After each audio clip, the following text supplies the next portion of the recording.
వీడిని అడిగితే ఏం చెప్తాడక్క? ఇంకా ఎలా నిలబడ్డాడో చూడు. అమ్మని ప్రశాంతంగా ఉండని పనుకు. ఏయ్ ఆపండి. మీరు ఆ చెంప ఈ చెంప గంధం రాసి వదిలేస్తే పోనీలే బుద్ధి తెచ్చుకుంటాడని వదిలేసిపోతాననుకుంటున్నారా?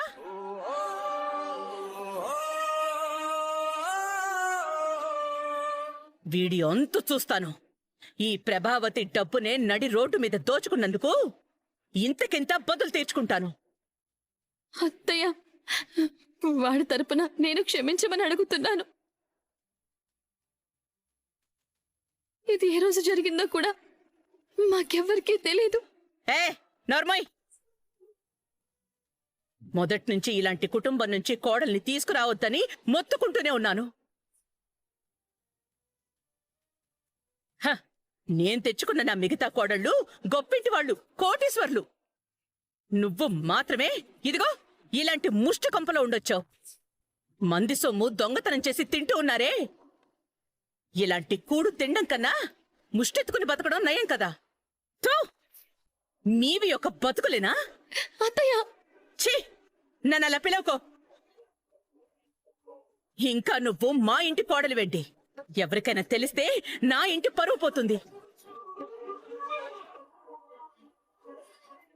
ఎవరికైనా తెలిస్తే అంటారేంటి?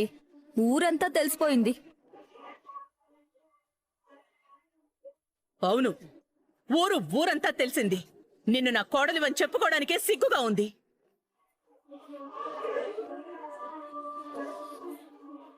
ఇక నుంచి నువ్వు ఈ కొంపలోనే పడిచావు. మళ్ళీ మా ఇంట్లో అడుగు పెట్టావంటే గుమ్మల్లోనే చంపేస్తాను. అమ్మా, మీకు దండం పెడతానమ్మా. వీడు పుట్టి మమ్మల్ని ఏమీ ఉద్ధరించలేదు.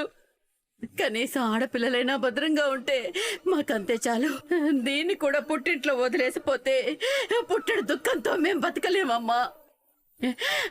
వాడు చేసిన తప్పుకు దానికి శిక్ష వేయకండమ్మా. జరిగిన దానికి నేను చేతులెత్తి మొక్కుతున్నాను. కావాలంటే మీ కాళ్ళు పట్టుకుంటానమ్మా.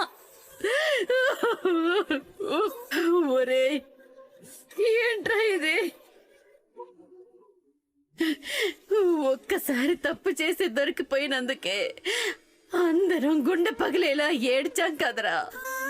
ఆ రోజు నుంచి ఈవిడ మన కుటుంబం పేరెత్తినప్పుడల్లా దొంగల కుటుంబం అని అంటూనే ఉంది కదరా. ఆ రోజు నేను సారీ చెప్పడానికి వస్తే నా బ్యాగ్ బట్టలంతా వెతికి నన్ను చాలా అవమానించారక్క. ఆ కోపంతో వాళ్ళకి బుద్ధి చెప్పాలని చేశాను తప్ప నిజంగా నేను దొంగతనం చేయాలని చేయలేదక్క. నన్ను క్షమించక్క, నన్ను క్షమించక్క, క్షమించక్క.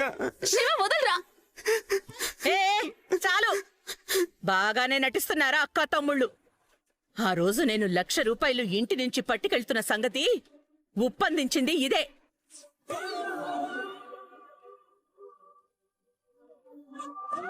అందుకే టైంకొచ్చి ఎత్తుకెళ్ళావు.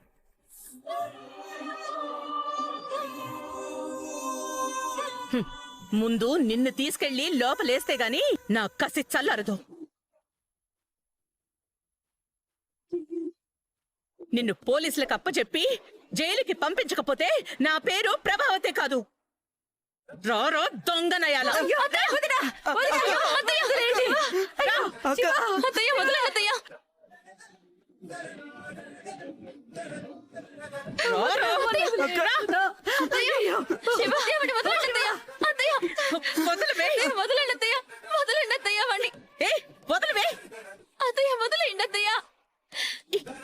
నేను వదలను.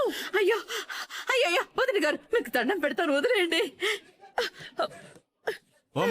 ఆగు, జరగలా బాగానే సాగుతున్నావు గాని ఆపు. వదలండి అత్తయ్య. ఎవరా నువ్వు? మధ్యలో నీకేంట్రా బాధ?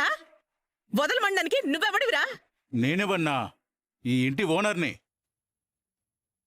నీలాంటి వాళ్ళకి బుద్ధి చెప్పడానికే అతను చేశానంటున్నాడు కదా. నీలాంటి వాళ్ళకేం చేసినా బుద్ధి రాదని ఈ పిల్లాడికేం తెలుసు? చూడు, ఏమన్నా ఉంటే బయట చూసుకోండి. అత్తయ్య, వీళ్ళంతా బస్తీ వాళ్ళం. ఎంతైనా వీళ్ళు ఒకటే. మనం ఇప్పుడు వెళ్దాం.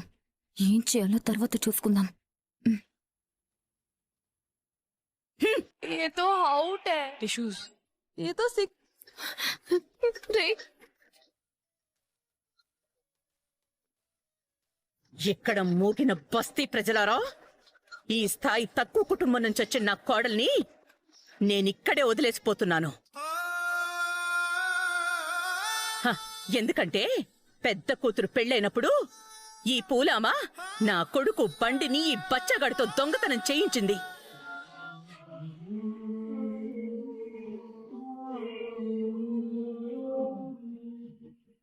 ఇప్పుడు చిన్న కూతురు పెళ్ళంటోంది కదా, నా దగ్గర కొట్టేసిన లక్షతో జల్సా చేస్తారు.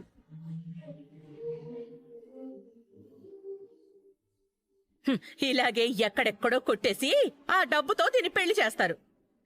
ఇదే వీళ్ళ బతుకు.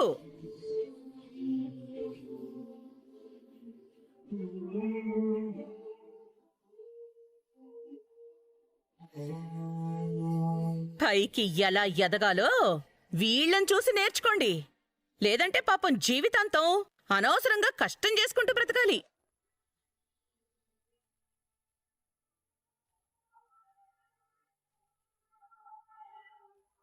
రేయ్, నడి రోడ్డు మీద నా చేతిలో నుంచి బ్యాగు లాక్కుని వెళ్ళి అందులో ఉన్న ₹1,00,000 కొట్టేశావు కదా. ఇప్పుడు చెప్తున్నాను విను, దీన్ని ఇంతటితో వదిలిపెట్టనురా. నిన్ను పోలీసులకి అప్పచెప్పి జైలుకి పంపించేదాకా ఊరుకునేదే లేదు. రా రోహిణి.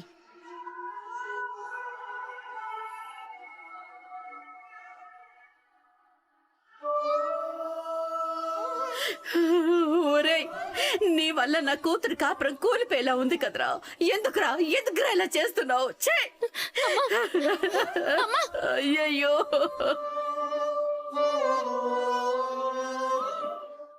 ఏమయ్యా, నన్ను క్షమించయ్యా. ఆడపిల్లల్ని హద్దుల్లో పెంచగలిగాను కానీ కొడుకును మాత్రం దారికి తేలేకపోయాను. వాడు చదువుకొని ప్రయోజకుడు అవుతాడని ఎన్నో ఆశలు పెట్టుకుంటే దొంగతనాలు మొదలుపెట్టి ఈరోజు ఇంటా బయట దొంగ అని పిలిపించుకుంటున్నాడు. ఎంత చెప్పినా వాడు మారలేదయ్యా. ఇప్పుడు వాడి మూలంగా మీనా కాపురం ఏమైపోతుందో తెలియడం లేదయ్యా. నేనేం చేయాలి ఇప్పుడు? ఎలా చావాలి? నువ్వు పోయి హాయిగా ఉన్నావయ్యా, నాకేమో జంజాటం పెట్టిపోయావు. ఆడపిల్లలు ఉన్నదో లేదో ఏదోటి తింటారు, ఉందో లేదో అన్నట్టు ఇంటా బయట బ్రతుకుతారు. ఉన్న బట్టలే కట్టుకున్నారు. అందరూ వాడి కోసమే కష్టమంతా ధారపోసినా వాడి దాహం తీరడం లేదు. ఓసారి బండి దొంగతనం చేసి దొరికిపోయాడు. ఈసారి మీనా వాళ్ళ అత్తగారి డబ్బే దొంగతనం చేశాడయ్యా. ఇక వాడిని ఏ దేవుడు దారికి తేలేడయ్యా, దారికి తేలేడు. అమ్మా, ఇలా ఏడిస్తే అన్ని చక్కబడిపోతాయా? ఇలాంటప్పుడే కంగారు పడకుండా బాధపడకుండా నిదానంగా ఆలోచించాలి. నువ్వురా.